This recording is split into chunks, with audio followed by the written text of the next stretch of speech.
So how do you have a meaningful networking experience if that is your goal? Let me give you what I believe is going to help you have a meaningful networking experience if you're in the business of networking and meeting people, right? If you're in that world, and you should be if meeting new people is your intent, then I'm going to give you three things to consider. Three truths that I believe, these are my truths, they don't have to be yours, but they're my truths that I know from a guy who's been doing this for 35 years will help you succeed and thrive in creating these meaningful, memorable networking experiences. Number one, you've got to show up.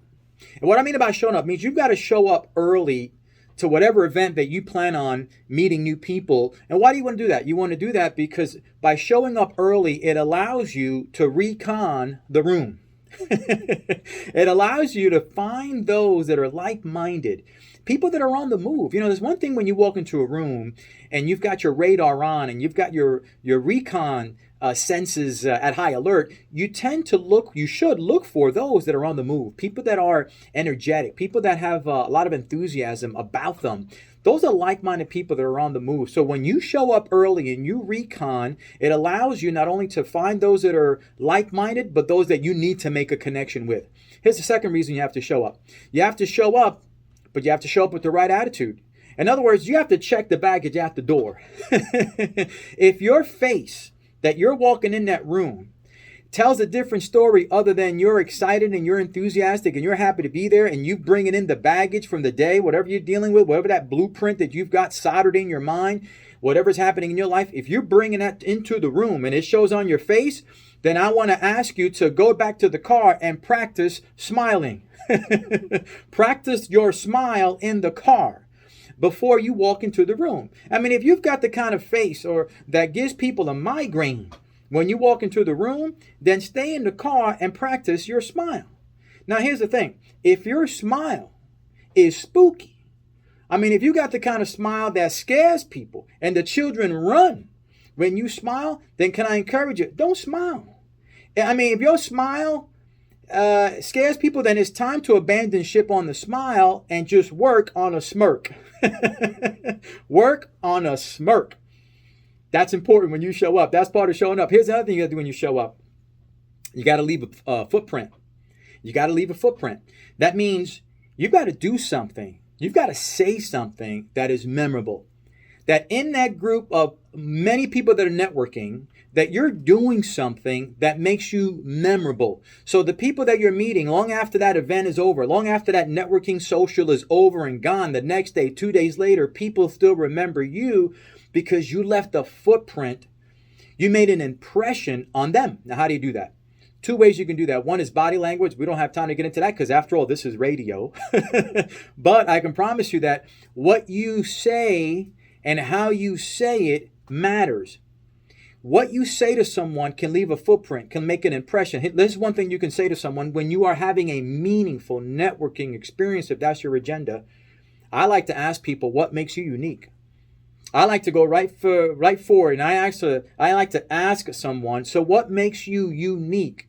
Not your company, not your service. I don't want to hear a brochure. What makes you the person, the person I'm staring at right now, what makes you unique?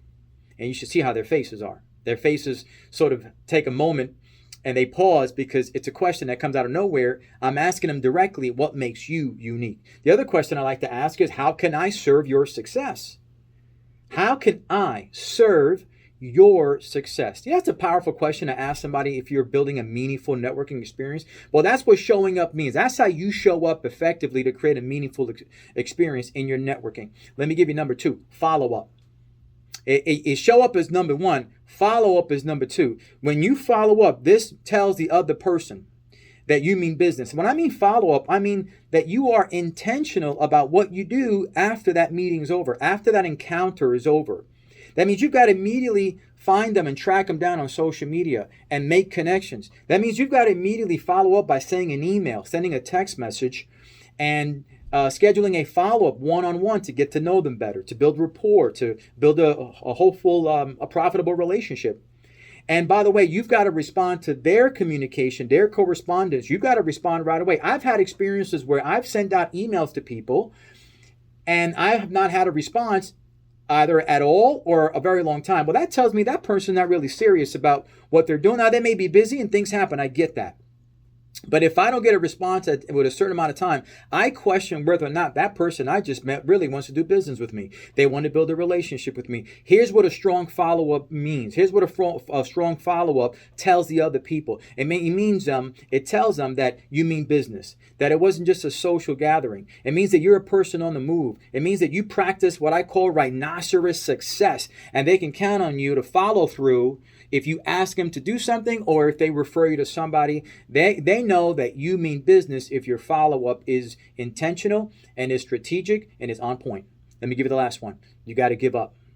You got to show up, you got to follow up, and you got to give up. Give up what? You got to give up your time. You got to give up your knowledge. You got to give up your resources and your contacts. If I want to build a relationship with the other person where they have an idea and they have this unction that I'm about this, I'm about doing something with them, on a committed basis for the long haul, I want them to know that I'm a giver. And if I've got some information to share, I'm going to give it to them. If I want to give them my resources and my contacts or things that I believe can help them, that I have access to, I'm going to give that to them. I'm going to be a giver. I'm going to be someone who they know that they will be on their side, in their corner for the long haul. That's how you build a meaningful networking experience. Hey, in thriving in 2022, if thriving is your intent, then you have to have a way to build these meaningful networking experience. And I promise you, the thriving experience that you are looking for in building relationships and through these networking events, they're going to yield tremendous fruit in 2022.